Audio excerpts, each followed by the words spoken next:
আসসালামু আলাইকুম। সবাইকে ঈদ মোবারক। ঈদের পরের দিনও কিন্তু ঈদ থাকে। কোরবানির যেমন ৭ দিন থাকে, রোজার ঈদ কিন্তু ৩ দিন থাকে, না হয় ৪ দিন থাকে, আমি সঠিক জানি না। তো অল্প একটু রোস্ট রান্না করতেছি। এটা হচ্ছে বোনের বাসায় পাঠাবো। আসলে আমার বাসায় কালকে যা রান্না করিসনি, অনেক মানুষ খাইছে। খাওয়ার পরেও যা থেকে গেছে, অলরেডি মনে হয় আমাদের আরও ২ দিন রান্না না করলেও চলবে। কিন্তু ওগুলা তো আর খাওয়া যাচ্ছে না। তো রোস্ট রান্না করে হচ্ছে বোনের বাসায় পাঠাবো। ওদের বাসায় মেহমান আসবে, তো আমারই বলছে একটু রোস্ট রান্না করে পাঠানোর জন্য।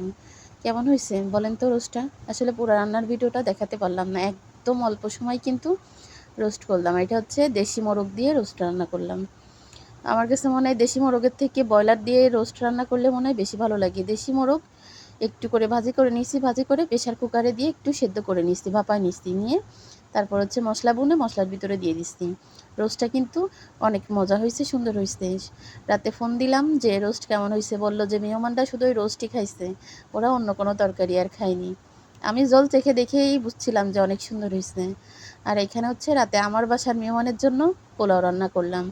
তা আমার পোলাওটা যে এত সুন্দর হয়েছে দেখেন, একদম ঝুরঝুরে। একটা ভাতের সাথে কিন্তু একটা ভাত মিশিয়ে আমি পানি পোলাও রান্না করেছি, উপরে একটু ব্রেস্তা দিছি। এত ভালো লাগিছে আমার কাছে ভাতগুলা, মনে হচ্ছে কি তরকারি ছাড়াই শুধু শুধু মনে হচ্ছে খাওয়া হয়ে যাবে। অনেক সুন্দর হয়েছে ভাতগুলা। আসলে আমি পোলাও চাল আনিছি হচ্ছে ২ প্যাকেট আনিছি, আর হচ্ছে বাসমতি আনিছি ১ প্যাকেট।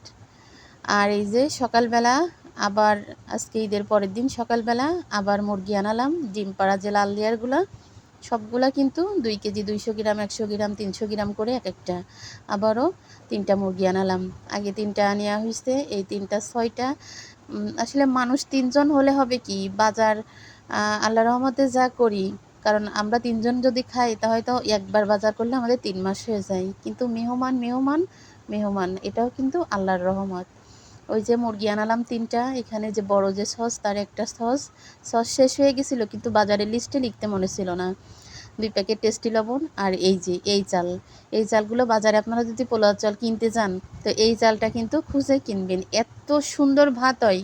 আমি তো প্রতি মাসে ৩ প্যাকেট ২ প্যাকেট করে পোলাও চাল কিনি, কিন্তু আমার এত সুন্দর চাল কিন্তু কোনো মাসে আমার হয় না। আমার এত ভালো লাগিছে পোলাও চালগুলা, তা আমি আরও ২ প্যাকেট আনালাম, যেহেতু কালকে বিরিয়ানি রান্না করব। এই জন্য হচ্ছে ২ প্যাকেট বিরিয়ানির মশলা, আর এটা হচ্ছে টক দই 1/2 কেজি, ২ প্যাকেট চাল।